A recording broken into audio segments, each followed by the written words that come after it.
In this episode, I'm going to share with you 5 important tips to help you achieve success. And right now, let's get into the first tip, something that can make you much more resilient on your career journey. What is the first tip? It's avoiding the illusion of reaching the finish line too soon. When starting out, many people make the mistake of thinking they're already close to success. I've met countless people who confidently declare, "Tomorrow, I'm opening a Po restaurant. It'll be my first one, and I'm sure it'll be packed with customers." Or someone else might say, "I quit my job 2 weeks ago and have been preparing carefully. Tomorrow I'm launching my store on Amazon. I've got my inventory stocked up. Just wait. The whole world will see my business skills." And then there are those who say, "I just bought a camera, a microphone, and some gear. I'm going to be a YouTuber. Tomorrow, I'll record a video that gets 1 million views." Sound familiar? Very familiar. And what's the common theme here? They're just getting started, but they already think they've made it. Let me be honest with you. Unless you're extremely lucky, you're likely setting yourself up for disappointment. When you're just beginning, you're just beginning. Don't confuse the start of something with success. Success is a process. It doesn't happen overnight. If you expect to succeed immediately, you'll be easily discouraged. You think opening a faux restaurant guarantees instant crowds? Then you haven't seen how landlords operate. You should research them. You'll find out just how many tenants have come, failed, and left. And selling online on Amazon, eBay, or Shopify? You think you'll make sales right away? Try joining some seller communities, and you'll see plenty of people complaining about how hard it is to get customers. As for YouTube, you think just picking up a camera will get you 1 million views. Let me give you a real number. 90% of videos on YouTube don't even reach 1,000 views. It's not that easy. Success is a journey. Don't fall for the idea that you'll reach the finish line the moment you start. If you fall into this illusion, when things don't go as expected, you'll face major disappointment. And when you lose motivation, where will you find the energy to keep going?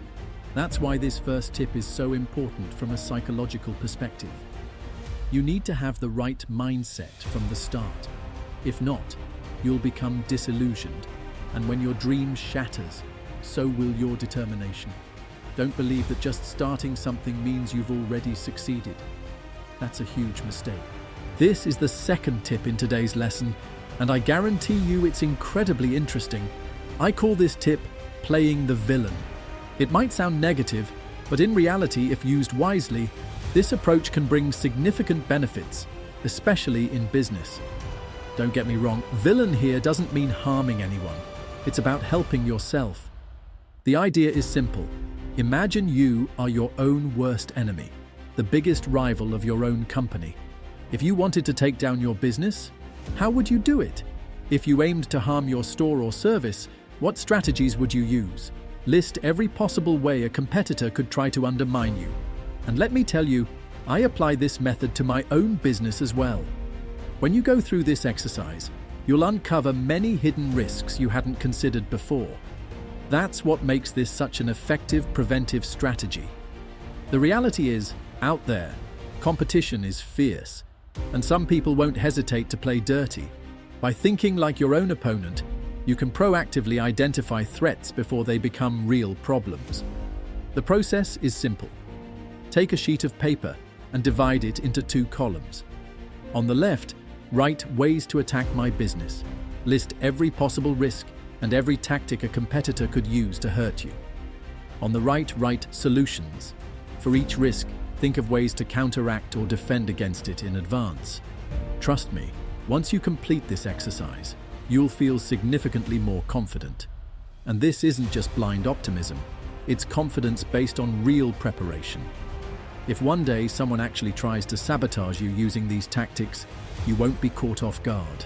No panic, no scrambling. You've already prepared your defenses. We all want to focus on the positives, but the truth is, the world isn't always fair. A smart entrepreneur doesn't just know how to build, they know how to protect. That's why playing the villain is such a powerful strategy. Try it. You won't regret it. The third tip to help us become more stable in our careers, especially in entrepreneurship and business, is crucial.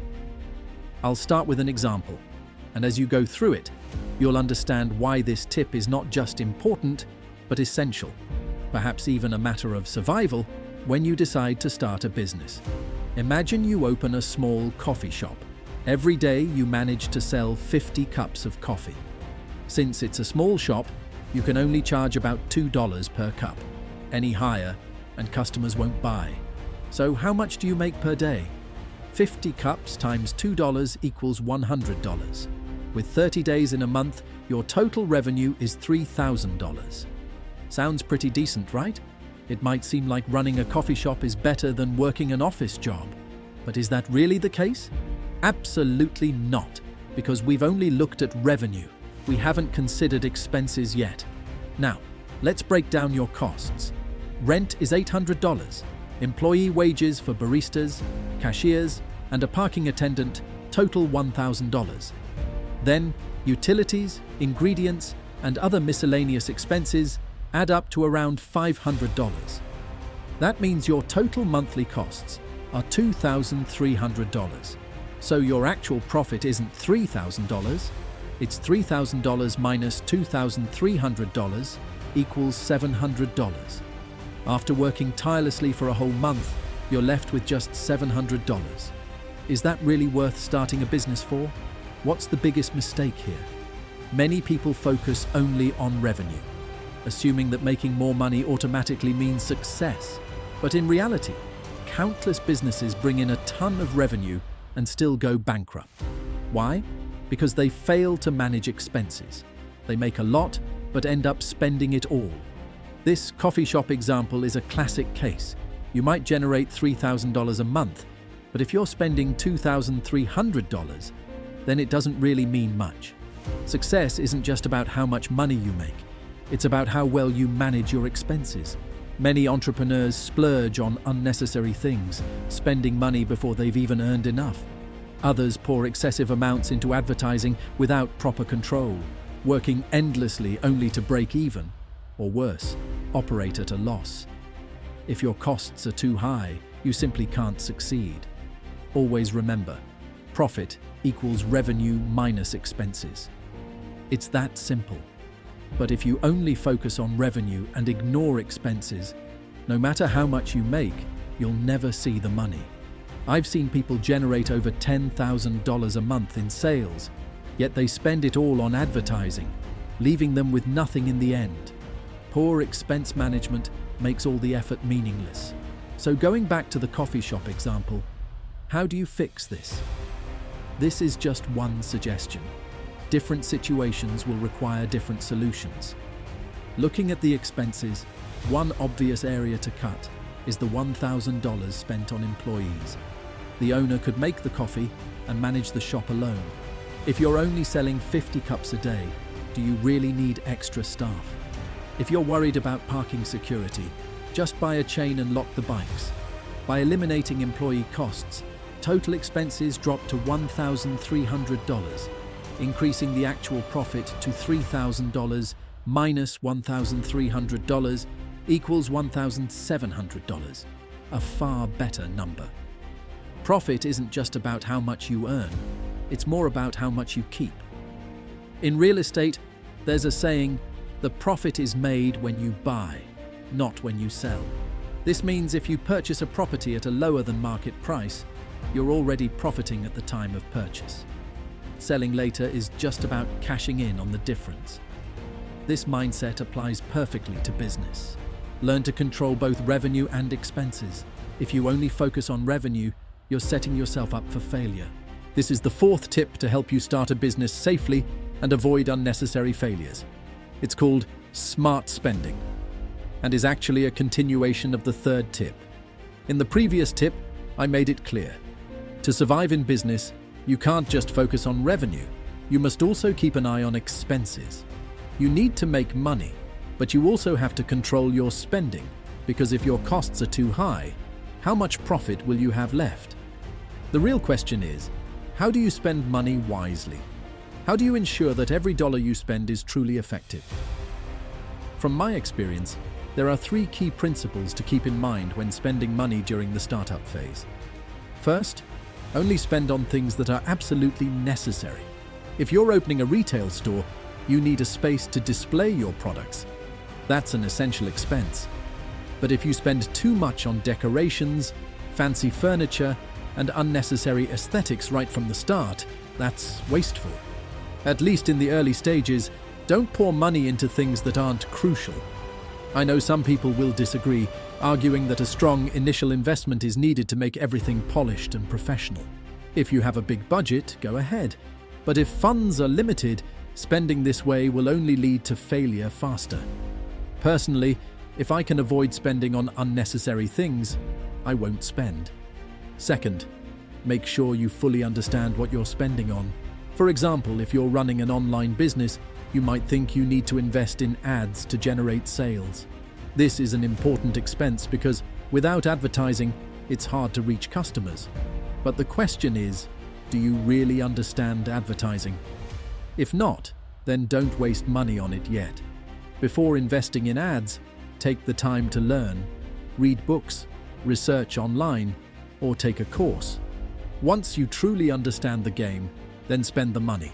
If you jump into something without the proper knowledge, losing money is inevitable. Third, always find the best price possible before spending. I once had to find a parking facility for a travel company and made over 100 calls before securing the best deal. Finding a great price is an incredibly satisfying feeling because it saves a significant amount of money. But many people are too lazy to do this. They hear a price, think it sounds reasonable, and accept it without looking further. If you're sourcing products but don't negotiate prices or compare multiple suppliers, you're guaranteed to lose money. For instance, say a shirt sells for $12 in the market. If you buy it for $10 and sell it for $12, your profit is only $2, not even considering other costs. But if you take the time to search, you might find a supplier offering the same quality shirt for $7. In that case, your profit jumps to $5 instead of $2. This is why optimizing your expenses is so important. Don't be lazy. Don't settle for the first price you're given. Remember these 3 principles. Only spend on what's absolutely necessary. Only spend when you fully understand what you're paying for. And only spend after finding the best price. If you follow these principles, you'll be far smarter with your spending during your startup journey. The final tip for today is what I call bathing in knowledge. No matter what you're starting, real estate investing, business, marketing, career building, or even learning French, immersing yourself in the knowledge of that field is absolutely crucial. You have to bring this knowledge into your daily life and make it a part of you. At the very least, use your free time to absorb everything related to it. When you do this, your perception will completely change, and your understanding of the field will skyrocket. I've seen this happen firsthand with a friend of mine. He once asked me how to get started in real estate investing without knowing anything. I told him, go to YouTube and only watch real estate videos. Read books, but only about real estate. In your free time, drive around neighborhoods to study the market. Do this consistently. Real estate, real estate, real estate. And then something incredible happened. After about 1 to 2 months, there was almost nothing about real estate that he didn't know. He hadn't gained hands-on experience yet, but his knowledge base had become rock solid. He understood real estate feng shui, how to check zoning laws, how to assess the true value of a property, how to spot legal disputes, how to read and differentiate property documents, and even how to identify scams in the industry. Before, he was a complete beginner, but after 2 months of full immersion, everything changed. This applies to any field. If you dedicate enough time to bathing in knowledge, even if you're not taking formal notes or studying in a structured way, you'll still absorb a massive amount of important information. This allows you to grow naturally, sometimes even unconsciously. Remember, if you're serious about something, immerse yourself in it.